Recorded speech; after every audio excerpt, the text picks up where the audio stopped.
Well, good evening. Thank you all for being here. For our adults, we, of course, have a special series that we'll be going through each night. My friend Tim Lewis is here from the North MacArthur congregation in Oklahoma City. Tim has been there, is it 20 years now? My goodness. Time flies by. It really does. Tim is an accomplished author. He's sought after as a speaker. I was so glad he could make time in his busy schedule to come and be with us. He's going through a series focusing on overcoming life's hurdles, and certainly I commend him to you, and we look forward to hearing what he has to say.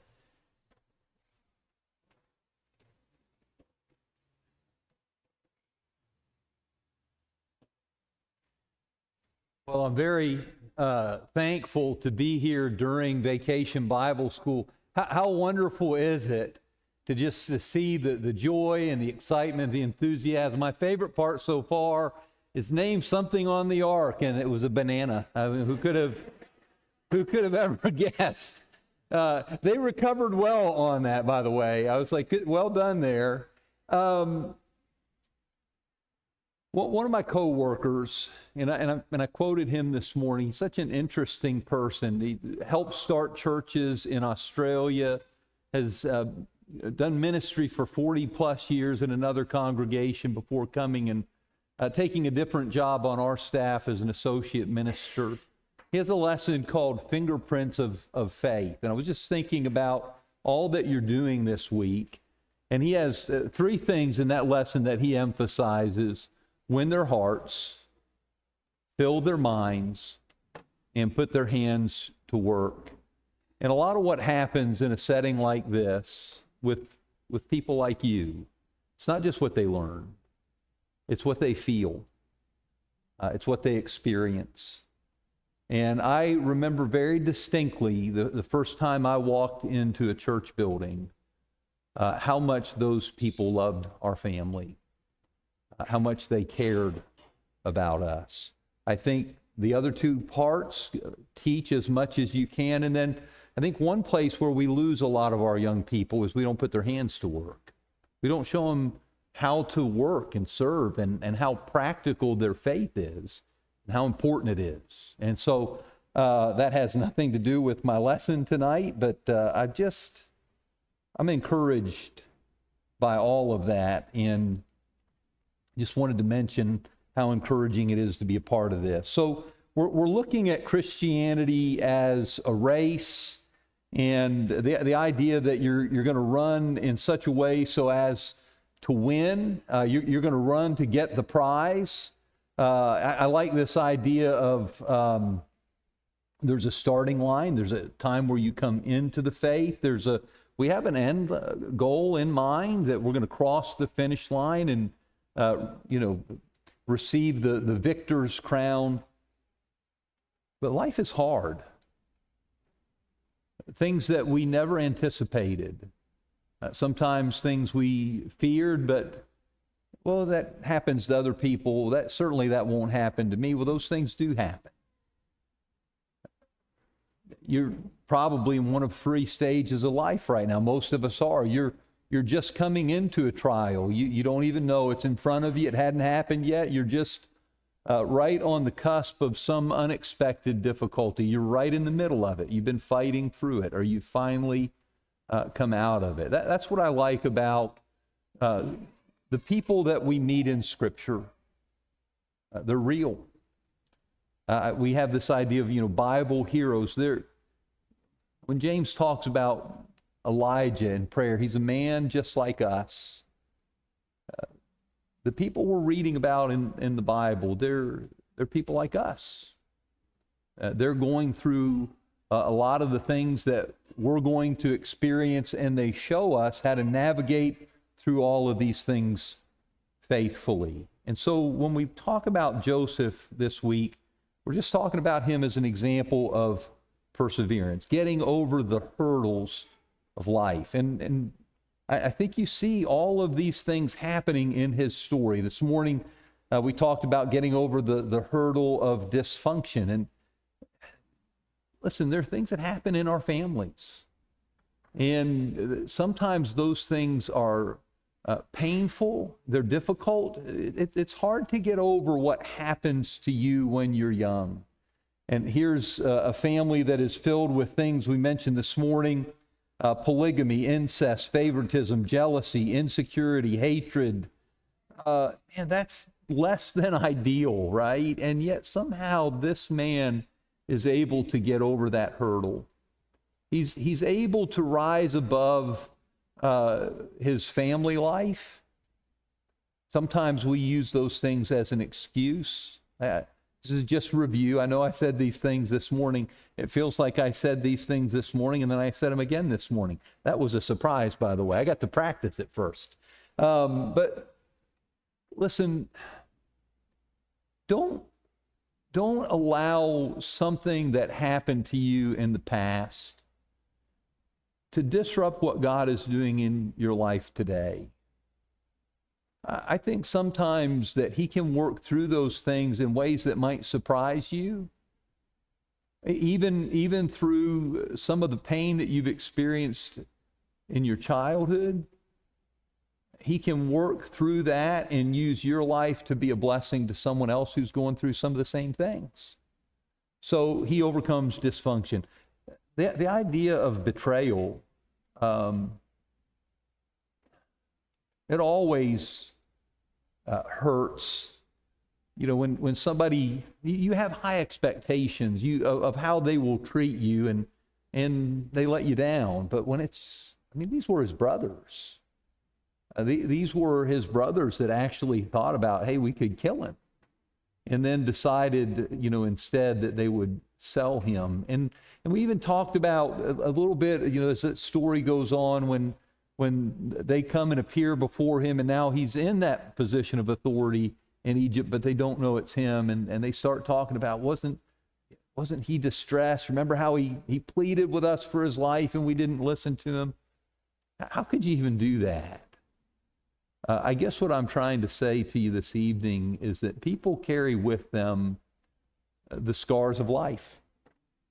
They carry with them the pain of things that have happened to them, whether that's dysfunction or betrayal. Tonight we're going to add to that the idea of temptation. And while not everybody, I think it's possible, not everybody here tonight would say, my family was so dysfunctional, or, some of the people in my family, loved ones, or even the church, I feel like I was betrayed. You may not feel that way. But I know this, there isn't anybody here tonight who hasn't had to get over the hurdle of temptation. Joseph's brothers obviously sell him into slavery. At the end of Genesis 37, he's being carried away to Egypt. We're told in the very last verse of that chapter, he was sold to Potiphar, one of Pharaoh's officials, captain of the guard. When we catch up with Joseph in chapter 39, no real indication how much time has passed, but he seems to be thriving in this new position. I'm going to read verses 2 through 6.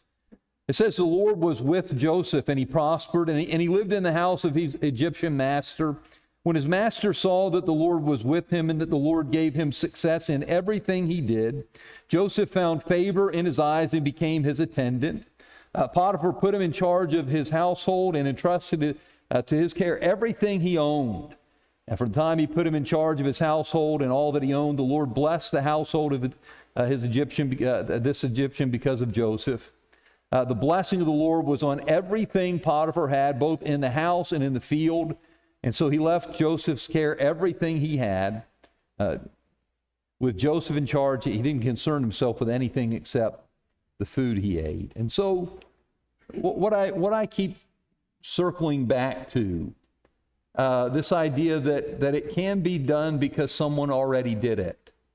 You can overcome dysfunction. You can overcome betrayal because Joseph did it. We see him now. He's thriving, even though he's been sold into slavery in this difficult new experience. He's doing really well. And not only is he doing well, because he's doing so well, others are doing well. His master's household is thriving. And all of this is because God is with Joseph, and Joseph is faithful to God. And so, in spite of all that he's been through, it's like he just has a way of landing on his feet.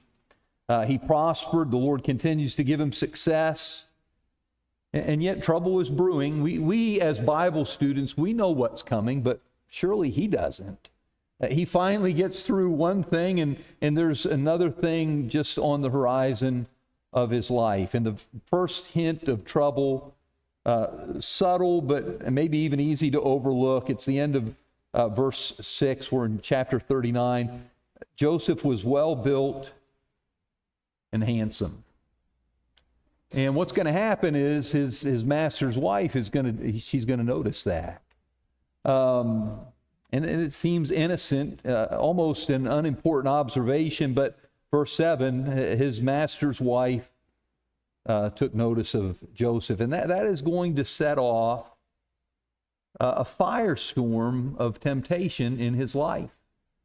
Can we not pretend that this is an easy thing that he's experiencing? We need to be real as we read these stories. Can you imagine, after everything that he's been through, he's succeeding, he's doing well, he's been entrusted with everything in his master's house. I mean, there's something about the respect of those you respect. His master trusts him. And he has this wonderful position, and now his master's wife casts longing eyes on him, and there's nothing subtle about this. Chapter 39 and verse 7, the proposition is, come to bed with me. And there's an intensity to the temptation and pressure that Potiphar's wife is exerting almost daily. Verse 10, she spoke to Joseph day by day, and seems to suggest that the sexual advances became a daily struggle for him. He can't go anywhere. He's enslaved. He's the property of his master. He has to stay there and work in that house to a great degree. Chapter 39, verse 12, it gets even more blatant. She says, lie with me. Joseph is under daily pressure, intense, persistent, not much, that he can do about it. Verse 8 summarizes, there's a wisdom. He refused. Sometimes we summarize lust of the eye, lust of the flesh, boastful pride of life. I know that when I visit with men and pray with men, we talk about, we pray about sex, ego, and money. This guy, can you imagine, he refused. Can you imagine how maybe in your life things might be different for you if the very first time you were confronted with some temptation that's become a besetting sin in your life? If, like Joseph, you had simply refused. I almost always have this with me. I forget sometimes that I carry it. It's 24-hour chip. Man came up to me one time in our congregation and said, well, why don't we have a recovery program at North MacArthur? I said, well, what would it take? He said it would take a room and a pot of coffee. I said, do you think we need that here? You know, the AA, one of those A's is anonymous. And he goes, well, he's there and she's there. And he starts naming all these people that he goes to these meetings with. I'm like, I don't think you're supposed to be pointing them out to me. But yeah, I think we need it. Well, I think the church has been good for those in recovery. I think they've been good for us too. There are people that may be sitting next to you every Sunday that are fighting a battle that you just can't quite comprehend because you haven't struggled with that temptation. Some people are trying to go 24 hours without taking a drink. Some people are trying to go 24 hours without using some form of drugs. Some people are just trying to make it through one day without looking at something inappropriate on the internet. I carry that coin to remind me that when I stand up to preach, there are people who are fighting to be freed from something. And I want to be a friend of those people. I want them to be encouraged. I don't want to add to the difficulty of what they're going through, but I'm just saying there's something about temptation that we can't be dismissive. Yeah, everybody's struggling. Some people are in a fight for their lives. They're trying, yes, they got into something they never should have been in the first place, and it's a whole lot easier to get in it than it is to get out, and they're battling. I think there's great wisdom in this young man. It's an unbelievable temptation of someone pursuing him daily, and he just simply refused. Not only does he refuse to give in to temptation, he explains his motivation behind that refusal to engage in an illicit affair with his master's wife. He says, "With me in charge, my master does not concern himself with anything in the house. Everything he owns, he's entrusted to my care. No one's greater in this house than I am. My master's withheld nothing from me except you, because you are his wife." And I think all of that is noble. I think he's a man of integrity, but we're people of faith. And it's this last part. How then could I do such a wicked thing and sin against God? I don't want to do this because I love my God. And if you look at some of these things as cumulative, they start building up. You can see how some would say, well, where was God when this happened in my childhood? Where was God when I was born into this family? Where was he when my brothers thought about killing me? Where was God? He didn't allow all of the hardships of life to change his vision of God. He loved God. Far be it from me and do this wicked thing and sin against my God. And I think that's an important lesson for us. As you go through these hardships, don't become one who blames God. Become one who always runs to him for the healing you need, for the comfort that you need. I've been preaching a lot this year about spiritual disciplines, and I think in the past I've talked a lot about what God saves us from. We know he saves us from sin. But it was language that I read in a book. Listen, the author said the witness of God. We're saved from sin. We're saved for a relationship with him. I think Joseph gets that. No matter what's going on in his life, he stays committed to his relationship with God. That's what we've got to do. His integrity is clearly seen in these verses. He refused to sin against God, doing what he considers to be a wicked thing.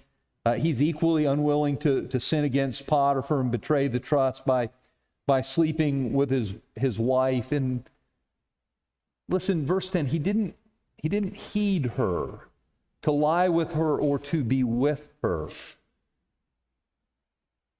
Sometimes the reason that we have the problems we have is we give sin a foothold in our lives. We allow our mind to start kind of playing around with the idea of what it would be like to do the thing we know we shouldn't do. We rationalize, we justify, and very slowly we break down our own defenses and do the thing that we know is wrong. He wouldn't do that. He would not heed her, to lie with her, and then the second part, even to be with her. There are times that we have to change our environment. Understand your strengths, that's good. Understand your weaknesses. And sometimes, if you know that you have a problem, don't put yourself in a position to fail. Eventually, he's going to leave his garment in her hand, and he's going to run away. It's going to be centuries later that Paul will pen the words in 1 Corinthians 6:18, flee from sexual immorality. That's what Joseph did. There's a wisdom in this. There's a real wisdom for all of us. As much as possible, we know areas in our lives where, listen, we struggle. We failed there in the past, and we don't want to fail again. And so wisdom would dictate, don't put yourself in that situation. Avoid it. But when you can avoid it, you should run from it. I think we have this idea that it's cowardly to run away. There's a wisdom in this. There are some things, and I don't know what that thing is in your life, but there are some things that we have a track record of failure. I am not strong enough to just overcome this temptation.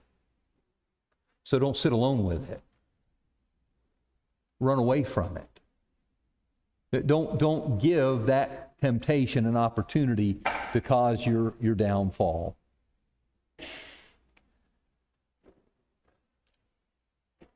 What are some of the things that just happen in life?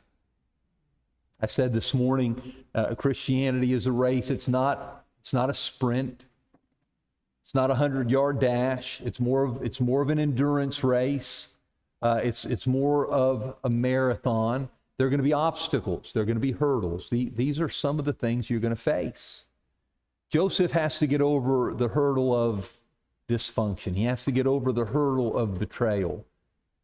I'm impressed with how he gets over the hurdle of temptation. I think for a young man in this story, he shows incredible restraint. I'm trying to think how to say this. The devil has done an incredible job of winning the hearts of our children. He builds a great argument. You only live once, right? There's the fear of missing out. I think the one that bothers me the most is follow your heart. The heart is deceitful above all things. You sometimes you can't trust your own heart. And there are people who have hurt themselves and they've hurt everybody around them because they wanted something forbidden. Instead of just telling themselves no, they justified it. Well, God just wants me to be happy. I mean, I am the way I am, and this is what I want, and so God made me this way. A lot of people can't get over this hurdle. Now, can I just say this? Because sometimes we're trying and we fall. So let's understand that we're not going to run a perfect race. As we struggle to clear these hurdles, let's be patient with each other. That scared me a little bit. I jumped. My hair stood straight up. Most of you didn't see it. That got me. I just think we have to be kind to each other and understand my race isn't going to look like yours. And the things that I struggle with may be different than the ones that you do. But, years ago, someone defined intimacy as the absence of anxiety in the presence of vulnerability. I think we need that in church. A place where we can be vulnerable without being anxious, because we're all dealing with stuff. And our stuff isn't always the same. The hurdle of persecution. I think we have time to get through that. Charles Swindoll said, if there's ever a time to reward Joseph, reward him now. Reward him for saying no day after day after day. Reward him for running instead of yielding, but he didn't get rewarded for his purity, loyalty, and integrity. He got persecuted. He got punished instead. Let me read it, and then let me make a few comments about this fourth hurdle. When she saw that he had left his cloak in her hand and had run out of the house, she called her household servants. Look, she said to them, this Hebrew has been brought to us to make sport of us. He came here to sleep with me, but I screamed. And when he heard me scream for help, he left his cloak beside me and ran out of the house. She kept his cloak beside her till her master came home. She told him this story. That Hebrew slave you brought us came to make sport of me, but as soon as I screamed for help, he left his cloak beside me, ran out of the house. And when the master heard the story, his wife told him, saying, this is how your slave treated me. He burned with anger. It wasn't true. But he believed it was true. Joseph's master took him and put him in prison, place where the king's prisoners are confined. And so he's really done wonderfully well to get through everything that was in front of him. And now there's this false accusation. She wanted, and it's just so interesting how this works. Everything within that woman wanted that young man, and then when she couldn't have him, she hated him for it. When he resisted her, when he stood against her advances, then she accuses him. She comes up with this whole, false accusation and accuses him of trying to rape her. You've got the position as the master's wife plus circumstantial evidence of, the garment that he left behind. And sure enough, Joseph did what was right, and yet he suffered for it. And I think we need to pause on that for whatever time we have left, because I don't think that's the way most of us think about our faith. We think that when we do right, we should be admired for it. When we do right, we should be respected for it. And maybe even when we do right, we should be rewarded for it. But this is not the only story where that's not what happens. There are a lot of other stories. There was the time in Daniel's life where, his enemies come up with this law that the only person you can pray to is the king, but he never stops praying to God. 3 times a day, every day, just as was his custom, he continues to do that. And what does he get for his faithfulness? He gets a lion's den. Shadrach, Meshach, and Abednego, they've got this image or idol, and everybody's supposed to bow down and worship, and they will not bow down. And we are people that are counter-cultural. We're not going, listen, that's just part of following Jesus, is when we are in lockstep with Jesus, we're going to be different from the world. It's kind of like going up a down escalator. Everything else is going the opposite direction, but we're following Jesus. Well, everybody else bows down. These 3 young men won't do it. What do they get for their refusal to enter into idolatrous pagan worship? They get a fiery furnace out of that. That's what they get.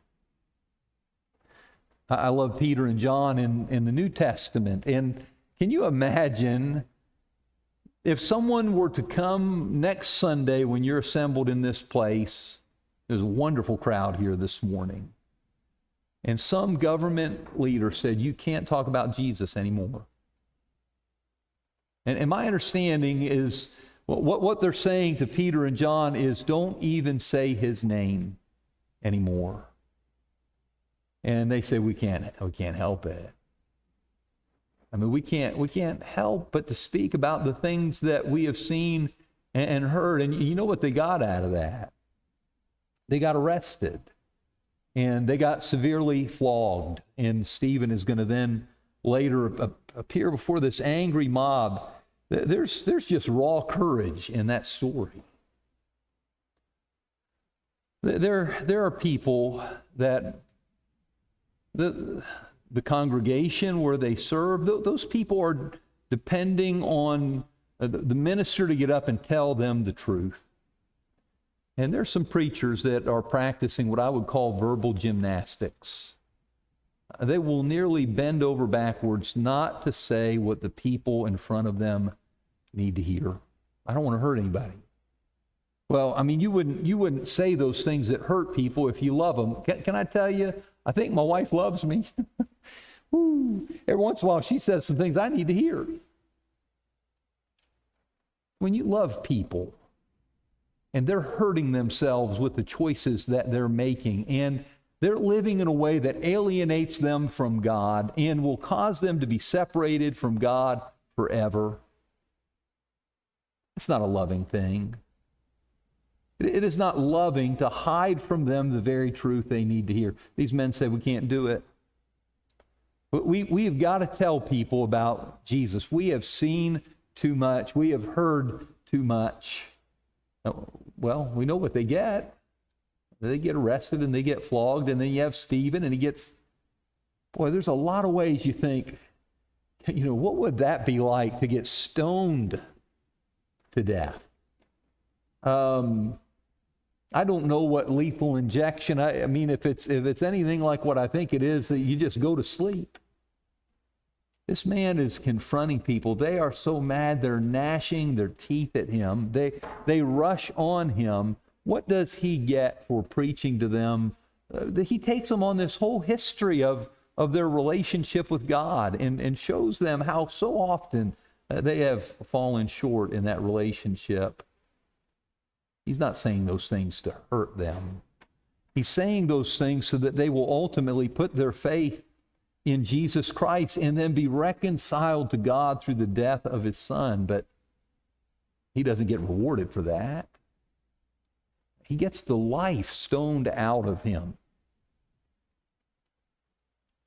There may have been a time in our country's history when standing up and publicly, proclaiming your faith in God was something that people admired. I don't think we're living in a time like that anymore. When you take a public stand against sin in our culture, you better be ready.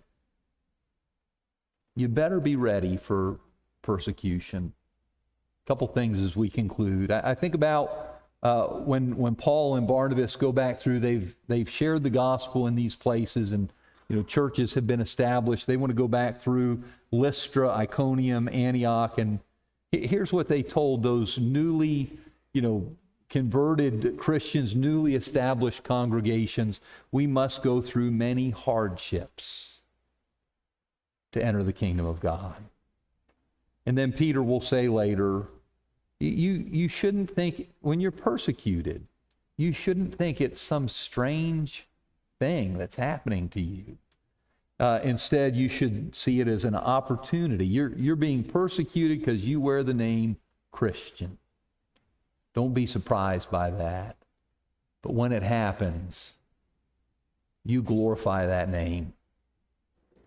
You glorify that wonderful name that you get to wear. And so we're going to do some more of this as we continue Monday, Tuesday, and Wednesday. Do I have time for one? I was thinking about this today. I think I might have been about 10 years old. My father had dropped out of high school his junior year, enlisted in the Air Force, ended up in Roswell, New Mexico. Somebody there taught him the gospel and baptized him. When he moved back to Pennsylvania, he was out of the church for over 20 years. He was a young Christian. He wasn't very strong in his faith, and I don't think he knew how to get the help he needed to remain faithful. When he went back, and I won't say the name, but this wonderful family of people came into our home with film strips. I don't know how many of you remember what a film strip is, Boom! Whoop. What a strange way now with the technology we have. But they told us about Jesus. And my dad was restored. And my mom was baptized. And I've got two older brothers that were both baptized. I'm the youngest of three boys. And I look back on that all the time and think how wonderful from that point on. I've said this. I know a lot of people have been hurt by the church. I'm just telling you tonight, I'm not one of those people. The church has been really good to me, and they've been really good to my family. And here's the sad thing, because we're talking about perseverance. We're talking about running in such a way so as to win. That family, mom, dad, two boys, they're not in the church anymore. I don't even know that they claim to be religious at all. I can tell you at one point they were running a good race. They were running so well that they helped others, well, like my family. They helped us to understand how to be a part of this great Christian life. They taught us how to run. So don't underestimate when I say there are hurdles. There are obstacles. It's not a 100-yard dash. It's a marathon. It's an endurance race. You're going to have to persevere. Listen, we're all going to take some licks along the way. Some of them are going to be self-inflicted. Some of them because of other people, and some of them life just happens. But keep running. Can you imagine? Can you imagine what it will be like to cross the finish line? To finally finish the race